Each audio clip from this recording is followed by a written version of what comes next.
देखो लोगों के बीच में जो बातें चलती हैं, आर्य समाज में और आर्य समाजी में अंतर है क्या कुछ? आज वो संगठन है जो मूर्ति पूजा का विरोध करता है। आर्य समाज वो संगठन है जो भगी हुई लड़कियों की और लड़कियों की जो शादी करा देते हैं, ठीक है, वो किसी देवी देवता को नहीं मानता। कहीं ना कहीं हम लोगों से भी एक कमी रही। वैज्ञानिक बनना है या डॉक्टर बनना है, इंजीनियर बनना है, इस तरह की बात हुई होंगी, तो ये भगवान कैसे धारण कर लिया? सोनू जी, क्वालिफिकेशन क्या रही आपकी? भाई कर्मू जी के इस देश का जो नाश हुआ है वो शिक्षा पद्धति ने किया। लिखवाण पर 20 साल लगा, कदे को मन को आर्य क्या करने का बोले इसे से होंगे आर्य। आचार्य चाणक्य ने कहा था शिक्षक साधारण नहीं होता, उसकी गोदी में परले और निर्माण खेल रहे हैं। और मैं पूरी तरह से इस देश में एक षड्यंत्र को देख रहा हूँ, और वो षड्यंत्र देश में नहीं विदेश के अंदर भी है। दो बड़ी पावर है दुनिया के अंदर, एक क्रिश्चियनिटी और एक इस्लाम। इन दोनों का षड्यंत्र ये कि जल्दी से जल्दी हिंदुइज्म खत्म हो जाए। सारे दर्शकों ने देसी पत्रकार कर्मों की राम राम और भाई देसी देख बिना ब्रेक लाइक शेयर पर गुट्ठा टेक।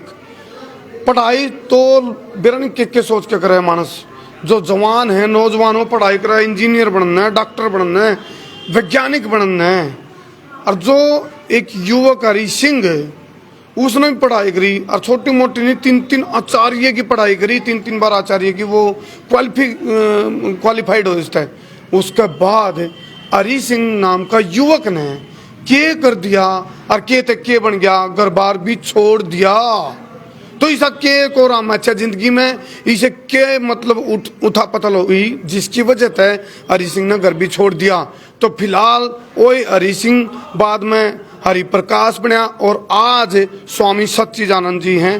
स्वामी जी हमारे दर्शकों ने राम राम कर दो और नमस्ते कर दीजिए। सभी को बहुत बहुत प्रणाम। स्वामी जी, आप अच्छी खासी पढ़ाई कर रहे थे, मतलब आपने और मतलब मेधावी छात्रा में शामिल रह थे आप। ऐसा क्या होया कि भाई स्वामी जी पढ़ते वो गाना नहीं एक भजन है जी, बोला मेरा दिल सन्यासी हो गया, की करिए। तो ये दिल सन्यासी कब हो यार? क्या मतलब इस तरह के विचार आए भी, घर बार भी छोड़ दिया, अच्छे खासे घर से हो आप, ऐसा क्या कारण है जी?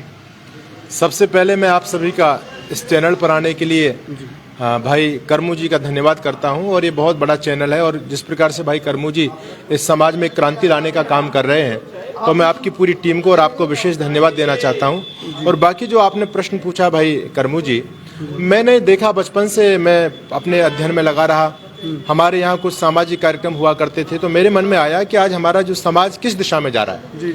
हम अपनी मूल संस्कृति को छोड़ते चले जा रहे हैं, और नए नए धर्म, नई नई परंपराएं, नई नई संस्कृतियां रोज समाज में पल्लवित हो रही हैं। तो यदि जब तक हम अपने मूल से नहीं जुड़ेंगे तब तक हम फलीभूत नहीं हो सकते। स्वामी जी, एक छोटा सवाल, आमतौर पर जब पढ़ाई करवाते हैं माँ बाप बच्चे से, तो वो ये कहते हैं बार बार, बेटे तो ना को वैज्ञानिक बनना है, बेटे तो ना डॉक्टर बनना है, बेटे तो ना मतलब टीचर बनना है, मतलब पता नहीं क्या क्या सपने समझो। तो आपको भी आपके माँ बाप ने कहा होगा कि भी बेटे तेरे को अध्यापक बनना है, हालांकि अध्यापक की कैटेगरी में तो आप आ गए, वैज्ञानिक बनना है या डॉक्टर बनना है, इंजीनियर बनना है, इस तरह की बात हुई होंगी, तो ये भगवान कैसे धारण कर लिया? देखो, ये बात तो बिल्कुल सत्य है कि कोई माता पिता नहीं चाहता कि मेरा बेटा सन्यासी बने। जी। बड़ा कठिन काम होता है जी। तो मेरे माता पिता के भी यही सपने थे कि मेरा बेटा एक सफल व्यक्ति बने, वो सरकारी नौकरी प्राप्त करे। तो यही सभी उद्देश्यों को लेकर के माता पिता ने बड़े स्वप्न सजोए थे। लेकिन ये मेरा सौभाग्य रहा कि मेरे मार्ग में मेरे अभिभावक कभी बाधक नहीं बने। मैंने अपने पिताजी से निवेदन किया, आज वो दुनिया में नहीं है, लेकिन मैंने जब उनसे निवेदन किया कि पिताजी मैं राष्ट्र और समाज के लिए कुछ करना चाहता हूँ, तो पिताजी ने सहर्ष मुझको अपना आशीर्वाद दिया और कहा, बेटा इससे बड़ा और क्या काम हो सकता है। जी बिल्कुल। स्वामी जी, क्वालिफिकेशन क्या रही आपकी? मैंने 3 विषयों में आचार्य किया, 2 विषयों में एमए किया है आगरा विश्वविद्यालय से। आचार्य मैंने किया निरुक्त व्याकरण और दर्शन में, और आगरा विश्वविद्यालय से मैंने हिंदी और अंग्रेजी में एमए किया है। आचार्य जी, इसके अलावा और क्या क्या कर रहे हैं अभी? जिस तरह कोई संस्था वगैरह से जुड़े? हाँ, अभी हमारा लोक कल्याण सेवा संस्थान है, और वो बड़ा व्यापक सामाजिक कार्य करता है हमारा ट्रस्ट। उस ट्रस्ट के अंतर्गत 16 गौशालाएं हैं, उनमें लगभग 8300 गायों की वहाँ सेवा होती है, और एक गुरुकुल है और एक वृद्धाश्रम भी चलता है। अभी हम शिक्षा को लेकर के बहुत बड़ा काम करना चाहते हैं। अच्छा जी। क्योंकि हम इस बात को जानते हैं भाई कर्मू जी कि इस देश का जो नाश हुआ है वो शिक्षा पद्धति ने किया। और जब हम इस देश में चेंजिंग करना चाहते हैं, अपनी संस्कृति की रक्षा करना चाहते हैं, तो उसी पैटर्न पर हमको आना पड़ेगा। जहाँ से भूल हुई उस भूल को दोबारा से सुधारना पड़ेगा। और मूल में भूल है। हाँ, मूल में भूल। वो कहते हैं बैक टू द रूट, जड़ों से जुड़ना पड़ेगा। स्वामी जी, मैं सुन रहा था आपने, क्योंकि अभी देखो बहुत सारी संगत आई हुई थी, सत्संग चल रहा था, और मैंने कई सारी बातें आपकी सुनी, आपने एकाग्रता के ऊपर बात करी, अष्टांग योग के ऊपर बात करी। आजकल यदि अष्टांग योग को समझने लग गए, सीखने लग गए, तो एक बोरियत सा विषय लगा, एक ऐसा टॉपिक लगा भाई, एक तरफ भौतिक चकाचौंध है 21वीं सदी की, एक तरफ ऐसा लगा भाई ये स्वामी जी भगवादारी अपन उस चीज में लेकर जाने लग रहे। मतलब एक जो कंफ्यूजन बन रहा है, नौजवानों के बच्चे, स्टूडेंट, स्कूल के बच्चे भी आए हुए थे, आर्यन इंटरनेशनल स्कूल के बच्चे भी आए हुए थे, उनके प्रिंसिपल डायरेक्टर प्रद्युमन जी भी आए हुए थे और अच्छा कार्यक्रम चल रहा था। लेकिन एक बहुत बड़ा विषय है, आपके सिद्धांत अकाट्य हैं, आप आर्य समाज का वैदिक प्रचार कर रहे हो, सिद्धांत अकाट्य है, लेकिन उसके बावजूद भी सिमटा क्यों, संकुचित क्यों, या ऐसा महसूस होता है। एक आर्य लिखवाण पर भी ऐसा लगा कि देखो मन को आर्य क्या करने का बोले इसे से होंगे आर्य। ये जो व्यवहार में फर्क आया है या इसके कारण क्या है, और वास्तव में आर्य समाज के सिद्धांतों में कमी है या व्यवहार में कमी, कहाँ दिक्कत आई है? देखो, इसमें कई कारण है।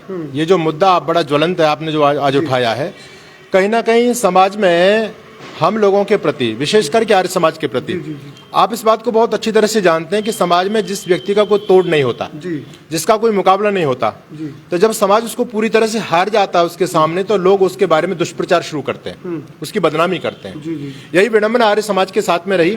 आर्य समाज का सामना कोई नहीं कर पाया, ना तर्कों से आ पाया, ना शास्त्रों से आ पाया, ना कोई प्रमाण और युक्ति से आ पाया आर्य समाज के सामने। तो लोगों ने देखा कि आर्य समाज को हम किस प्रकार से जो है ना डाउन करें। तो आर्य समाज के बारे में समाज में लोगों ने दुष्प्रचार किया। स्वामी जी, एक सवाल है मेरा थोड़ा, जलेबी जैसा सिद्धर कर ले जैसा मीठा, आर्य समाज ज्यादा अच्छा लगे आपको या आर्य समाज ही ज्यादा अच्छा लगे? क्योंकि इसमें बाहर जो देखो लोगों के बीच में जो बातें चलती हैं, आर्य समाज में और आर्य समाजी में अंतर है क्या कुछ? जी देखो, व्यावहारिक दृष्टि से हम जाएंगे, अगर हम सिद्धांतों की बात करें भाई, तो आर्य समाज जैसे सिद्धांत दुनिया में कहीं नहीं है। अब बात आ गई व्यावहारिक पक्ष की, आर्य समाजी की बात, तो कहीं ना कहीं कुछ लोग ऐसे भी हमारे संगठन में आ गए हैं जिन्होंने कहीं ना कहीं थोड़ा सा ऐसा कुछ व्यवहार किया है जिससे समाज में नेगेटिविटी आर्य समाज को लेकर के चली गई। इस बात को भी हमको स्वीकार करना पड़ेगा। स्वामी जी, आर्य समाज जन्मना या कर्मणा?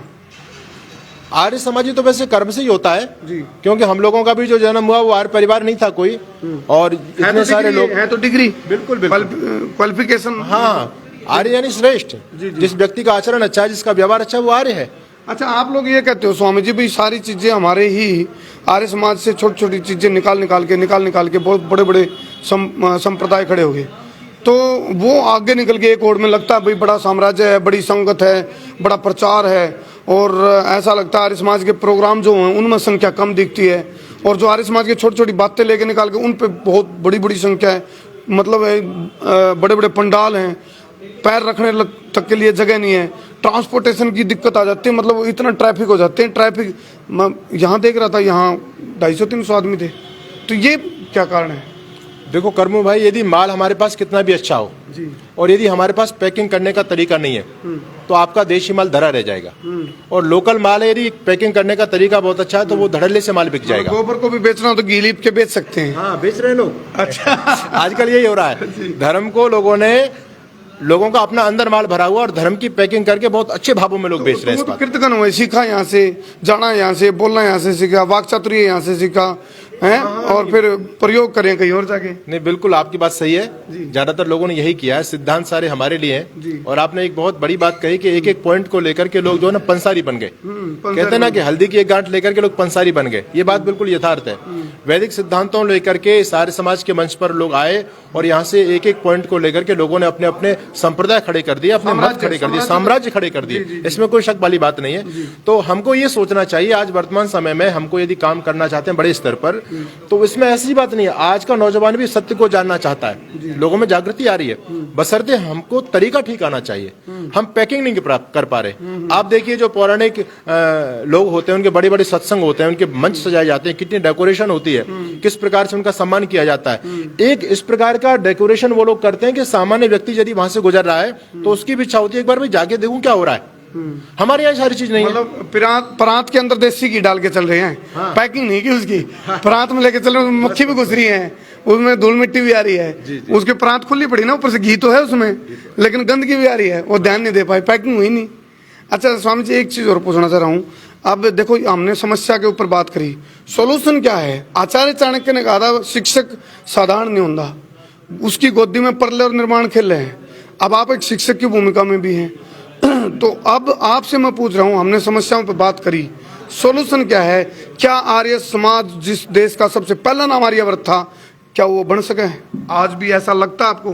क्योंकि कठिन सा मालूम पड़ता है हमारे को। देखिए, वास्तव में आज का जो सामाजिक माहौल है वो बहुत ज़्यादा गड़बड़ हो चुका है, और इन भयंकर परिस्थिति में हम यदि ये बात करें कि हम अपने वैदिक धर्म, वैदिक संस्कृति, वैदिक सभ्यता को स्थापित कर पाएं, बड़ा कठिन सा लगता है।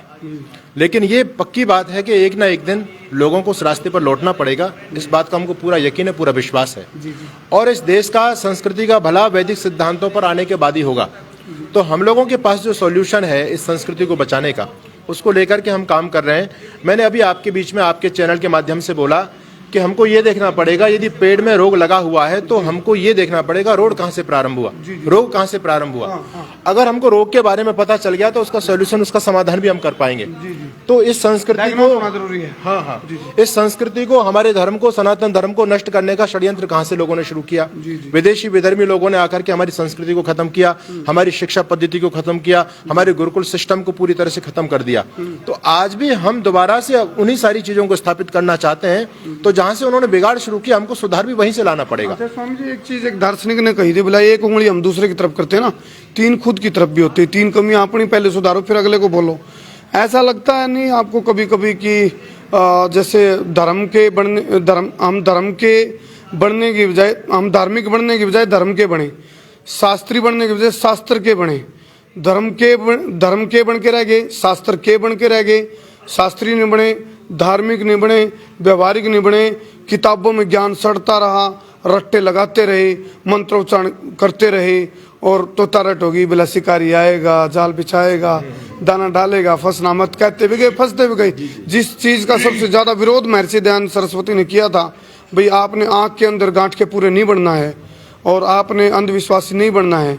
शायद कहीं ना कहीं आर्य समाज पे मेरा आपत्ति नहीं, आर्य समाजी वो उस चीज को क्यों नहीं स्वीकार कर पा रहे? भी कहीं ना कहीं ईगो इस तरह का आया, जो सनातनी हैं उनके अंदर ये भाव आ गया, भाई ये तो हमारी काट ही करेगा, सिर्फ ये तो कटेरा है, कटेरा मतलब काटने की बात करेगा, और इसको मतलब एक थोड़ी बीच में दीवार खड़ी होगी, उसको कैसे कम करोगे आप लोग? देखो, ये बात आपकी बिल्कुल सही है। कुछ कमी इसमें अपनी भी रही है जी। समाज में। आर्य समाज के बारे में जो एक मानसिकता तैयार हुई है कि आर्य समाज वो संगठन है जो मूर्ति पूजा का विरोध करता है, आर्य समाज वो संगठन है जो भगी हुई लड़कियों की और लड़कियों की जो शादी करा देते हैं, ठीक है, वो किसी देवी देवता को नहीं मानता। कहीं ना कहीं हम लोगों से भी एक कमी रही, मतलब हम पर लोगों को सामने परोसना नहीं आया मैटर। हाँ, ये बात सही कह रहे हो। हाँ, और हमारे बहुत सारे में इतना भी कंफ्यूजन हुआ, ये तो भगवान को भी नहीं मानते। जी जी जी, वही बात है कि ना, बिल्कुल सही बात है जी। कुछ हमारे प्रचारक बंधु भी ऐसे हैं, जैसे मान लीजिए पहली बार आर्य समाज का कार्यक्रम चल रहा है और पहली मीटिंग है, लोग आए उसमें सुनने के लिए, तो सबसे पहले हमने बहुत भयंकर उन पर व्यंग्य किए, भयंकर जबरदस्त खंडन किया, और ऐसा खंडन किया कि जिससे व्यक्ति तिलमिला जाए पूरी तरह से। तो उसने आकर के ये देखा कि भाई पत्थर पूजा पर ही आ गए, सबसे पहले मुद्दा हमारा पत्थर पूजा है। तो वो सुनकर गया उनके, इनके पास इसके अलावा कुछ मैटर है ही नहीं, आगे से वो आता ही नहीं है। आर्य समाज ने इस देश को वो दिया है जो आज तक कोई दे नहीं पाया।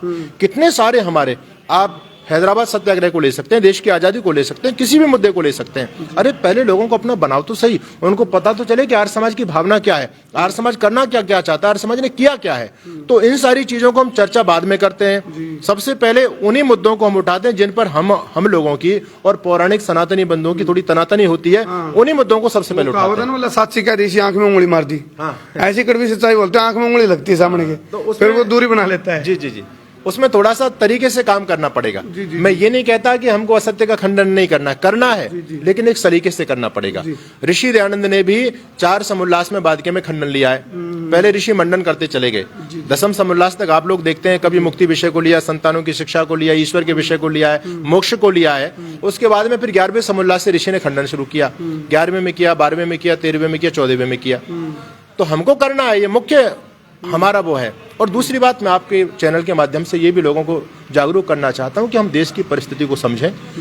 आने वाला 20 साल के बाद का भविष्य देश का क्या होने वाला है।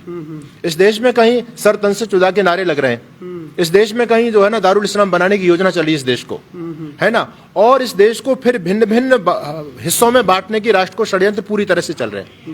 तो अभी हम लोगों को आपस में न लड़ करके बहुत सारी विदेशी शक्तियां ऐसी हैं जिनसे हमको लोहा लेना है। हम सभी को, हर सनातनी, हम सभी भगवान रामकृष्ण के वंशज हैं और एक ही परंपरा, आर्य समाज कोई अलग नहीं है भाई। आर्य समाज तो सनातन परंपरा को शुद्ध रूप में मानने वाले एक संगठन का नाम है। वो भी सनातनी, हम भी सनातनी है। अंतर केवल इतना हो गया, जो हमारे शास्त्रों में, हमारी विचारधारा में, हमारी संस्कृति में मिलावट कर दी विदेशी विधर्मी लोगों ने। आर्य समाज उस मिलावट के अंशों को अलग करके करता है और हमारे सनातनी भाई उसको भी धर्म का अंश मान करके चल रहे हैं। स्वामी जी, भ्रमण हो गया पूरे भारत का या बाहर के भ्रमण हो कोई? जी हाँ, मैं काफी घूमता हूँ और पूरे देश में मैं जा रहा हूँ। लगभग 4-5 स्टेट मेरे से बचे हैं और मैं पूरी तरह से इस देश में एक षड्यंत्र को देख रहा हूँ और वो षड्यंत्र देश में नहीं, विदेश के अंदर भी है। दो बड़ी पावर है दुनिया के अंदर, एक क्रिश्चियनिटी और एक इस्लाम। इन दोनों का षड्यंत्र ये कि जल्दी से जल्दी हिंदुइज्म खत्म हो जाए। ये हिंदू नाम की चिड़िया धरती से खत्म होनी चाहिए और हम खत्म हो गए करमू भाई। कभी पूरे एशिया में हमारा रुतबा होता था, पूरे यूरोप में हम लोग हुआ करते थे। अब केवल हमारा अस्तित्व भारत देश में बचा और भारत देश में पूरे में नहीं है। भारत देश के अंदर भी लगभग 10 प्रांत ऐसे हैं जहाँ हिंदू अल्पसंख्यक हो गया। अगर यही स्थिति होती रही, हम नहीं जाग पाए, तो हम पूरी तरह से सब कुछ अपना खो देंगे। एक लाइन में सॉल्यूशन कोई स्वामी जी आपके अनुसार, आपके तजुर्बे से एक लाइन का हाँ, सॉल्यूशन मैं ये देना चाहता हूँ कि आने वाला जो समय है ये वैचारिक क्रांति का समय है। जिसके विचारों में जितनी ज्यादा सुदृढ़ता होगी, मजबूती होगी, वो अपने धर्म की, अपनी संस्कृति और संतति की रक्षा कर सकता है। तो आज हम अपने नौजवानों की वैचारिक धरातल को मजबूत करें, क्योंकि विदेशी लोग, विधर्मी लोग आज हमारे नौजवानों को पकड़ रहे हैं। हमारे नौजवानों को हमारे धर्म और संस्कृति के बारे में कोई जानकारी नहीं है। वो हमारे धर्म के बारे में उनसे कुछ ऐसे प्रश्न करते हैं जो वास्तव में हमारे धर्म का अंश नहीं है, वो गलत प्रक्षिप्त है। उसको लेकर के हमारे नौजवानों पर प्रहार कर रहे हैं। तो हमारे नौजवान या तो नास्तिक बन रहे हैं या विधर्मी बनते चले जा रहे हैं। स्वामी जी, कभी कभी ये पछतावा तो नहीं, तभी मैं इंजीनियर होता, टीचर होता, वैज्ञानिक होता, डॉक्टर होता तो ठीक था, या अब आप अच्छा महसूस? नहीं, मैं तो अपने आप को बहुत सौभाग्यशाली समझता हूँ कि प्रभु की ऐसी कृपा हुई, मुझे ये मार्ग प्रशस्त किया भगवान ने कि हम वेद की वाणी का प्रचार कर रहे हैं, सनातन संस्कृति को बचाने का प्रचार कर रहे हैं। इससे बड़ा सौभाग्य हमारा क्या हो सकता है? घर तो नहीं याद आता? ना। चलो, समाज ही घर है अब आपका।